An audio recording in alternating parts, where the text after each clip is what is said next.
There's a lot of interest among people that are going to plant a lawn or want to change their lawn in a lawn that looks like a meadow, stays green all year round, is hopefully easy to care for, doesn't require a lot of water, and because of those qualities, tall fescue has really taken over the market.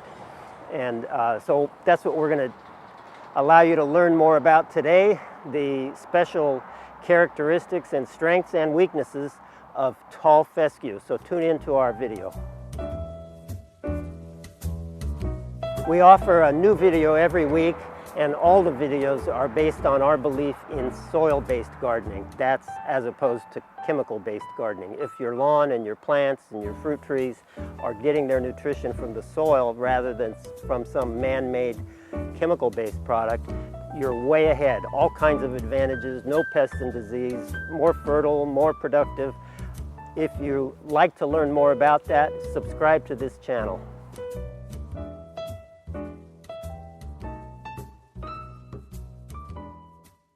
I'm John Valentino, president of John and Bob's Corporation, and I'm a landscape architect and a landscape contractor, and we're also general engineering contractors. And we're here at a garden that's representative of many we've done over the last 40 years or so. This is Chip Valentino with me. He is still this week going to be monitoring social media. He's enjoying that, and we appreciate all your input. Keep it coming.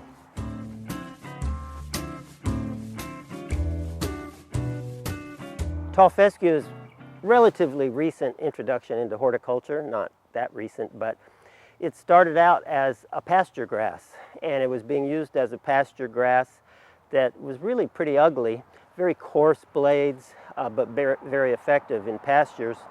And what was noticed is it was easy to grow, it was tough, it had deep root systems, so it didn't require a lot of water, it wasn't prone to pest and disease, and so the idea came to people familiar with pasture grasses to breed it, to try to improve it in a way that would make it effective for lawns and make them more water efficient and easy to care for. It stays green all year round, so it doesn't go dormant.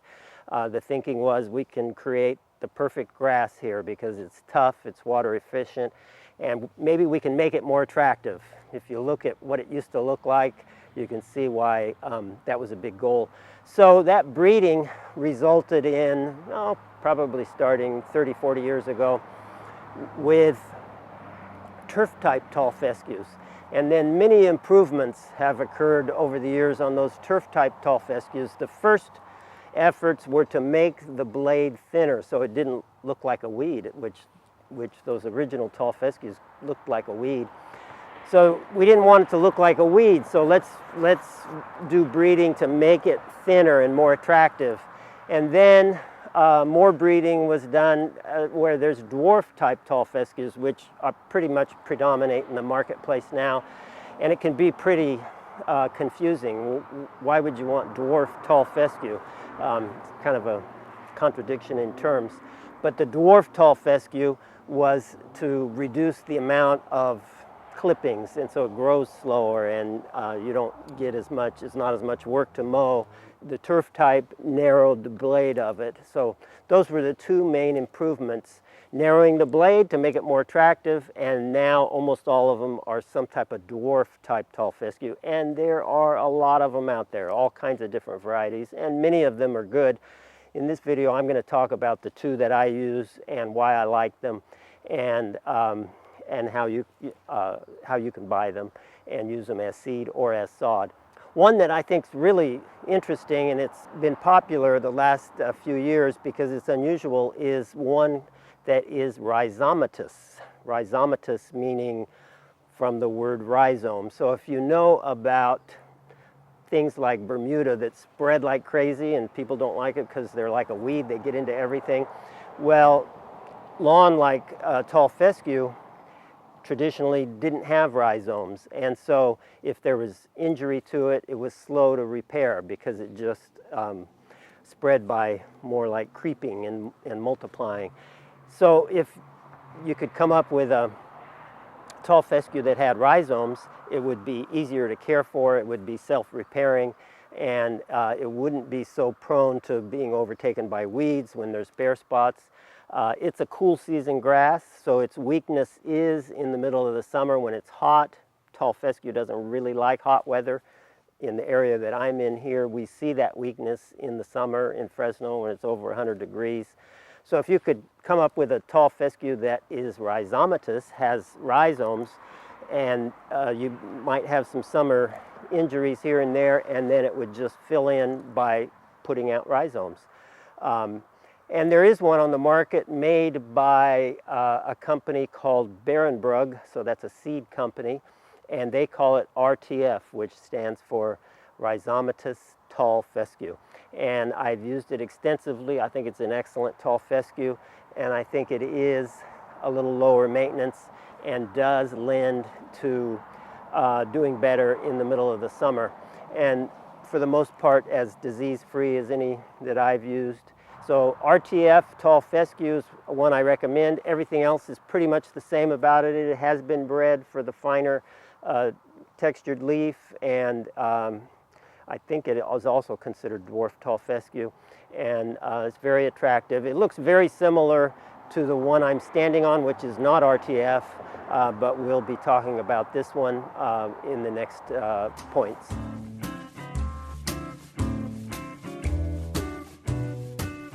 We're at an interesting garden here, and the lawn I'm standing on was existing when they purchased it. We came in about a year ago and basically renovated the lawn. And so on one side, which we'll show you, is this existing sod that's been here, or grass that's been here for a while. And then on the other side of the walk, it had a lot of Bermuda in it. It was infested with Bermuda, and the owners wanted to eradicate the Bermuda. We attempted to get rid of the Bermuda completely by using a weed killer that would kill the roots, and the only way to do that was to kill the lawn, and then to take everything out and replant new sod. So one side is existing turf that's been here several years, just renovated, and the other side is sod that's been in 5 days now. We'll talk about that a little more in a few minutes. But both are the other grass that I like to use, called Bolero Plus, and it's a proprietary blend that a company called Delta Bluegrass, and they developed a type of turf type tall fescue that has the thinner blade, that's very attractive, and that's also dwarf, called Bolero. And then they added, you can buy Bolero or you can buy Bolero Plus.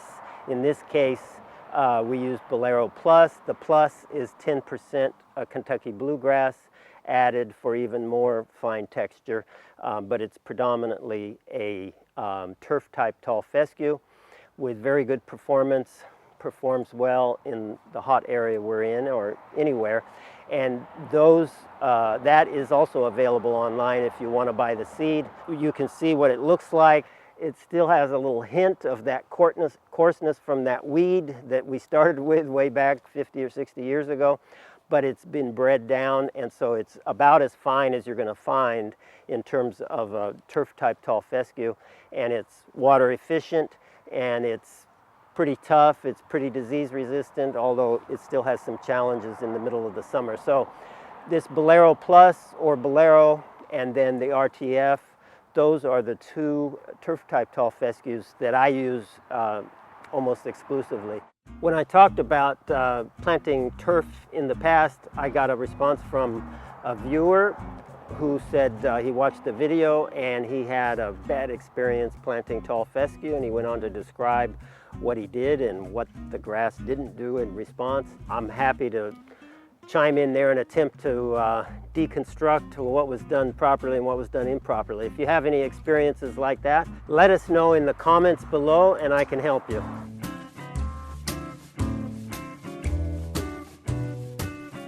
As I mentioned, on one side of the walk, we just put in 2,600 square feet of new sod, and the question always comes up, what is better, to seed it or to sod it? And sod it, obviously you get the advantages of an instant lawn that instantly goes into reducing pressures from weeds because you got this dense root mat of roots. Really the disadvantage to sod is the cost, and it's dramatic. And so if you can do it in the right time of the year, seed is so much less expensive, and you should be able to grow a lawn very quickly that looks like a sod lawn if you can do it in the early spring or the fall, because those have the temperatures necessary to get that lawn to germinate quickly. In this case, the 2,600 square feet of sod, our cost for that sod is about $1,100. And if we were to buy the seed, we could buy it for about $100. So dramatic difference in material. If you were to hire a contractor to install it, that 2,600 that you can see right here, square feet of Bolero Plus, would cost somewhere around $2,400 installed, whereas a contractor would charge $300 to $400 to seed it. So dramatic difference in cost, mostly in the material. Sod is just a lot more expensive than seed. And the key to seed then is don't do it in the middle of the summer. There's no tall fescue that comes up good in the middle of the summer. It just doesn't germinate good with high temperatures. So if you can pick your season, seeding is a great value proposition. You'll save a lot of money. Since tall fescue doesn't germinate real quickly, it is more likely you could get some weeds here and there, and you got to immediately start mowing it and feeding it and be a little more on top of maintenance, whereas the sod, all you have to do is install it and water it properly and get it to root. You can see in this sod, since we just put it in 5 days ago, I'll lift up a little piece of it here, and you can see it's just laying on top of the ground still. So in a few more days it'll start to send out roots, and it'll root, and until that happens you need to water quite a bit. You need to keep that top moist so it doesn't dry out. You can see a couple of spots here on this one that looks like, because it was right next to the walk, it was hotter and had some reflected heat and just dried out just a little. You see the same thing on the joints. They dried out a little in spots. So that's what you have to guard against when you put in new sod. So if you are seeding, there are some techniques and some suggestions you should follow, which we covered very thoroughly in our overseeding video. And the process of seeding new or overseeding is very similar.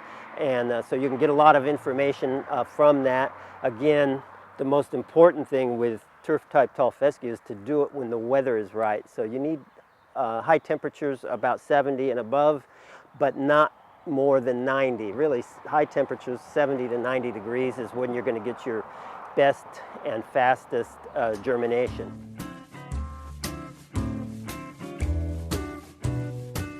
I like to call the style of gardening we do with our John and Bob's products as soil-based, and that's as opposed to chemical-based. I think it's really important with fescue lawn or any cool season grass. All the cool season grasses are like fescue, bluegrass, perennial rye. Those are cool season grasses, meaning they prefer and they thrive and they grow and they do their only spreading mostly in the cool season. And in the summer, most of them go into some kind of dormancy. That's as opposed to warm season grasses like Bermuda and St. Augustine that are the opposite. And Bermuda and St. Augustine then go dormant when it's cold, whereas fescue, turf-type tall fescues, and all the other cool season grasses like it when it's cold and thrive. And so one of the keys of making them do well or allowing them to do well in the middle of the summer is feeding them through the soil. If you're feeding them with chemicals, then the soil will be deficient in all the microbiology that's needed to make sure it doesn't get diseases like fungal diseases. And fungal diseases can be prevented and defeated actually relatively easily if you've got a soil full of beneficial fungi, which are way stronger than the destructive fungi that tend to plague cool season grass like tall fescue in the summer. So if you want a lawn that looks green all year and is meadow-like and is not a lot of work to care for, you need to rely on soil-based gardening or soil-based lawn growing. At our website, you can buy the products that you need to infuse your soil with life. Check out our website at johnandbobs.com. The most frustrating part of growing a cool season grass is the problems that can occur in the summer. We did a video on that, talking about fungal diseases in the summer, how to prevent and defeat them. Tune into that video for all the latest soil science-based tips